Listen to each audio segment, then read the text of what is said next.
up, dudes? It's Gaz, and welcome back to the Warframe video. So we're going with a weekly reset this week in Warframe, and yeah, we got Echoes of Veilbreaker coming out on Wednesday, November 2nd. As far as what that contains, it's mostly going to be quality of life updates and things of that nature, so don't get too excited about it. Pretty much a hotfix as far as I'm concerned. But we're going to be going over the Archon Hunt, what Teshin's got, and things of that nature. So I hope that you find these videos helpful. Make sure you're subscribed and all that stuff. So Teshin has a Rifle Riven mod for 75 Steel Essence. We still don't... I don't remember when the Umbra mod will be here, or Umbra Forma. It's probably going to be like a week or two. But yeah. Let's go over the Nightwave stuff and the Archon Hunt. I think the Archon Hunt's more important than Nightwave nowadays, so we'll start with that. Also, guys, real quick. I would say don't spend your call mission stock until we see what's happening on Wednesday with the new update. Because there's likely going to be...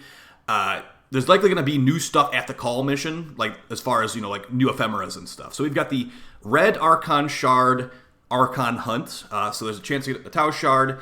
The missions are Sabotage, Defense, and then Archon Boss Fight. So yeah, another defense mission probably gonna take you like 15-20 minutes on a slow node with slow enemies just not really running towards you as fast as you would hope. Going over here, this is what I'm saying is maybe watch it and don't spend your stock yet. I'm probably not going to even do the call mission until Wednesday. But yeah, there is an Amber Archon Shard at Chipper. That's the one that increases your cast speed and all that if you choose to use it that way. So yeah, I'm going to hold off on this until at least Wednesday. We'll see, because like the ephemera right here costs 45 stock. The one that already was out, but there will be 2 new ephemeras apparently, and then there might even be some new Archon mods. We're gonna have to wait and see. But yeah, I'm gonna hold off on this for now, just because I want to get the stuff right away. The call mission is gonna be Junk Run if you've been doing it literally every week. There's a couple new challenges here. So we've got let the Drax out, release 3 caged Drox on the guards. I don't even know how to do that, so I might have to look into that later. We've got Hellion kills, get 10 kills while using the Hellion jetpack. That's pretty straightforward. Zap Deacons good, defeat the Deacons using the shock traps. That's actually at the beginning of the mission on Junk Run. Well, not the direct beginning of the mission, but like the second or third room, you can shock the enemies to death. Scavenge the Damage Thumper. Some of these things, if you've been doing them regularly, you'll have them down pat. So yeah, I'm not going to do that until Wednesday, though, just in case there's any weirdness. There will be a new boss fight spawning in that call mission on Wednesday, apparently, according to D. We will drop a Universal Sniper skin. Let's go over the Nightwave now and see if there's anything interesting to report on. So as far as our Nightwave challenges, we're going to go from the top and work our way down. The first one is Cache Hunter. Fight all caches in 3 sabotage missions. I usually recommend Cervantes on Earth, but whatever one you're used to doing, just do them there, and there's only 4,500 rep anyway. Complete 3 exterminate missions, pretty straightforward.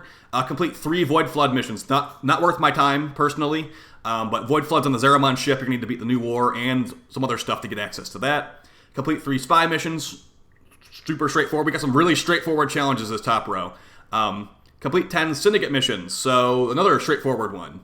I believe this only counts for the actual New Loka, like those types of syndicates, not the actual Zeramon syndicates. Those don't count for these. Kill the Profit Takers. So if you don't have access to this, it's level 5 Solaris United. Good luck with that. And then destroy 3 Necromech Vault Guardians. If you do the tier 3 Isolation Vault bounty, 3 Necromechs will spawn in there, and you can get this done in one Isolation Vault. So pretty straightforward week, but some of these things do have, barriers of entry, like getting rank 5 with Fortuna for this.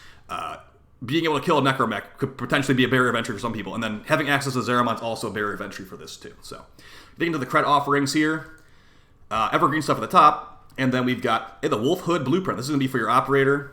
If you want this, pretty awesome looking helmet.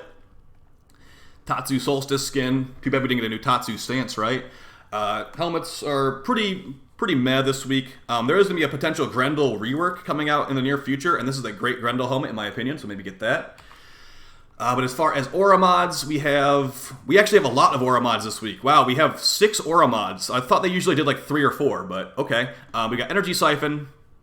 Depending where you are in the game, this is a really nice one because energy regen is not built in at all, so this will give you energy regen for you and your squad. And if you have multiple teammates running this, it's going to stack up, giving you over 1 energy regen added, so that's kind of cool. Corrosive Projection used to be the complete meta back in the day, but it's not meta, it's still usable though.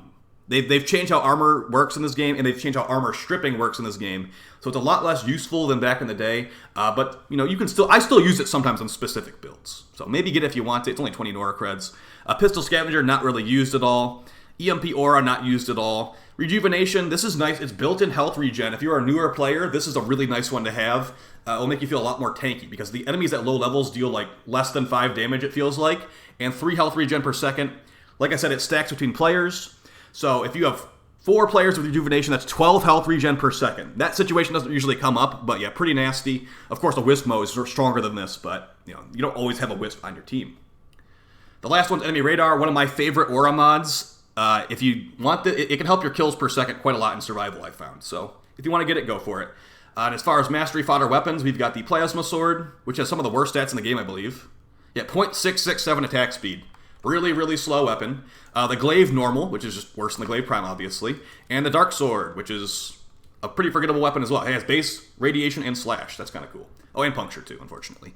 And we also have a lot of PvP mods. There's 6 of these here this week as well. So we've got Double Tap for the Latron, Singularity for Nyx. Keep in mind, you cannot run this with Assimilate. You can only run one Aura mod, or one Augment mod for an ability at a time. You cannot run Singularity and Assimilate, unfortunately, even though that'd be a pretty cool build. Prism Guard for Mirage. This is the one I'd recommend the most here. It's actually an alternate way to nuke with Mirage. And I have a video of that on the channel if you want to check it out. Deceptive Bond on Loki. Loki takes 50% of the damage. I don't think I'd use that one, but if you want to, go for it. Shrapnel Run for the Marlock, giving you a bunch of multi-shot but minus damage. Interesting, but the Marlock's not that great. And then Recharge Barrier for Volt. You would think this would be crazy good because the percent of shields restored scales to strength, but it only works, I believe, once per shield. So you can't like keep dodging through it and getting shields back constantly. So, unfortunate there. All right, let's go and look at the invigorations. And yeah, we pretty much already talked about the news. You're getting a new update on Wednesday with some changes. There will be a lot of bug fixes, it sounds like. And let's hope that we have something fun for this week. I'm hoping I get a red Archon Shard Tau Forge from the Archon. Because the only Tau Shard I ever got was a red one, and I want another red one. Alright, going over these invigorations, we got 1,000 extra health for Grendel, and 100 ability duration. That is a chunky Grendel right there. I already have, I think 2,000 or 3,000 health, so I might just do that right after the video's done, just invigorate that on there. Grendel is getting a rework to some degree. I believe they're making it where all of his buffs cast at the same time, so that's pretty nice. So yeah, maybe that will be good in the future. Increase melee damage and increase energy rate for Nova. I kind of wish I got duration on Nova like I got in Grendel, but I'll take the extra melee damage, I suppose. And then Ivara. Ooh, increased ability range for Ivara.